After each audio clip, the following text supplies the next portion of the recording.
My brain switched off. Just imagine that. That's a direct quote from a man named 𝗏𝗂𝗏𝗂𝗏. 1 minute, he's driving his motorcycle. The next, nothing. Poof. His brain just turned off. This was happening in his small village in Kazakhstan, and that's where our story begins today.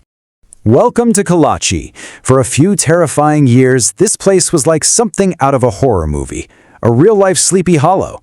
Some invisible force was just knocking people out cold, sending them into these deep, coma-like sleeps. So what on earth was going on? Let's unravel this mystery.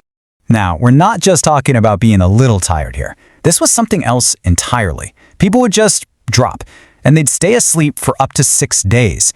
When they finally woke up, they were totally confused, couldn't remember a thing, and had these awful headaches. The kids reported nightmarish hallucinations, winged horses, snakes, worms, eating their hands, just horrible stuff.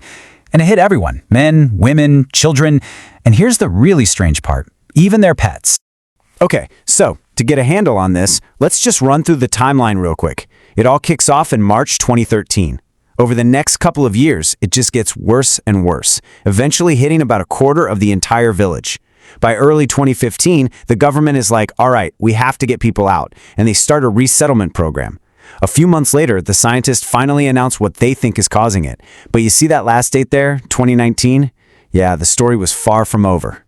So, let's dive right in. I mean, can you even imagine what it was like living in a place where, at any moment, you or your loved ones could just fall asleep? The truly terrifying thing about this sickness was just how random it was. Kids would suddenly slump over at their desks in school. Adults would fall asleep at work, or worse, while driving. It just created this constant cloud of fear. You could literally be mid-conversation with your neighbor, and their eyes would just glaze over, and they'd be gone for days.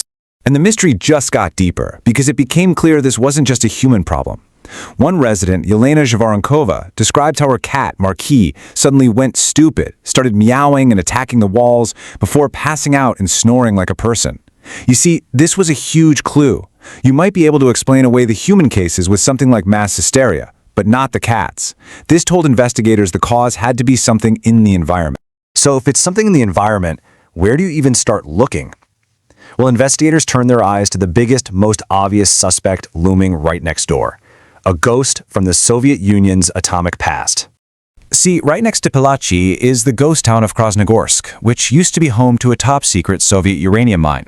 It was shut down and abandoned back in the 90s after the fall of the USSR. So the big question was obvious. Could these old forgotten mines now be leaking something deadly into the air? It seemed like a slam-dunk theory, right? But it turned out to be completely wrong. The health ministry went in and ran over 7,000 tests. They found nothing. No dangerous levels of radiation or radon gas. Plus, the symptoms just didn't line up.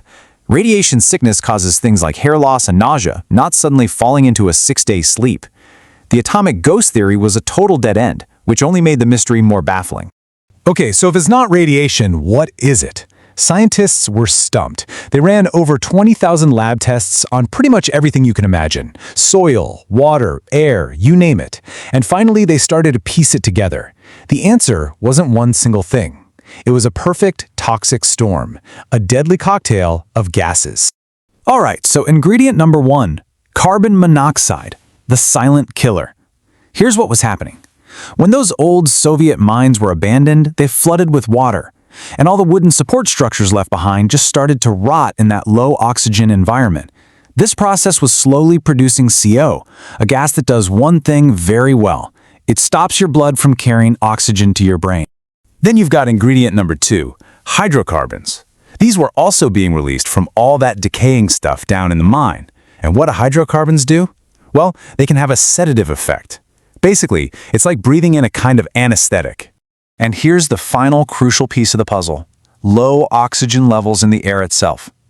The combination of carbon monoxide and hydrocarbons seeping up from the ground would, at certain times, literally push the oxygen out of the air. This got way worse during specific weather patterns, like a temperature inversion. It's like putting a giant lid over the village, trapping all those toxic gases right where people were breathing. Now here's the kicker.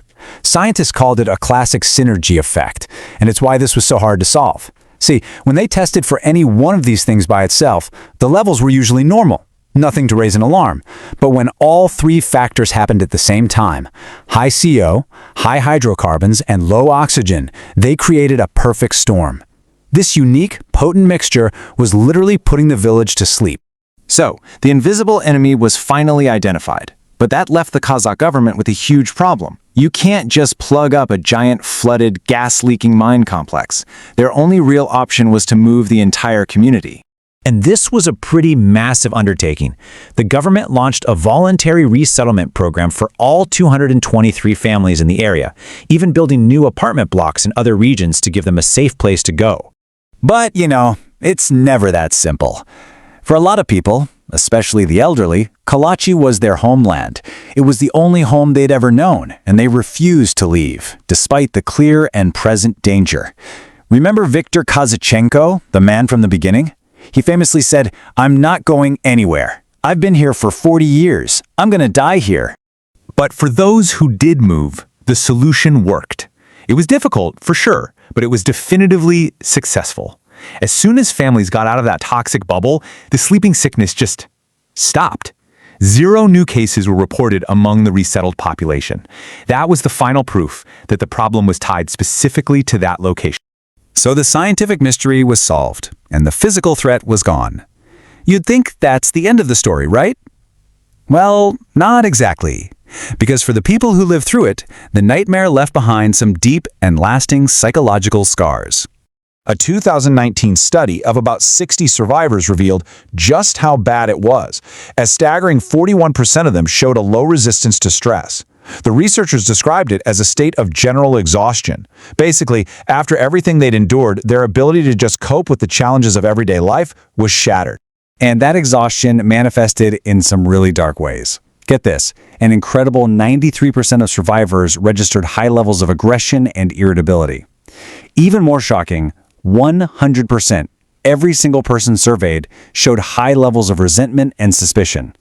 Researchers called this disadaptation, a profound inability to emotionally recover from the trauma of living under a constant invisible threat.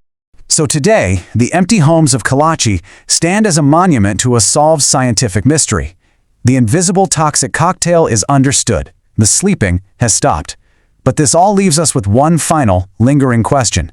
For the people who were forced to flee their homes, carrying these deep mental and emotional scars, for them, is the nightmare really over?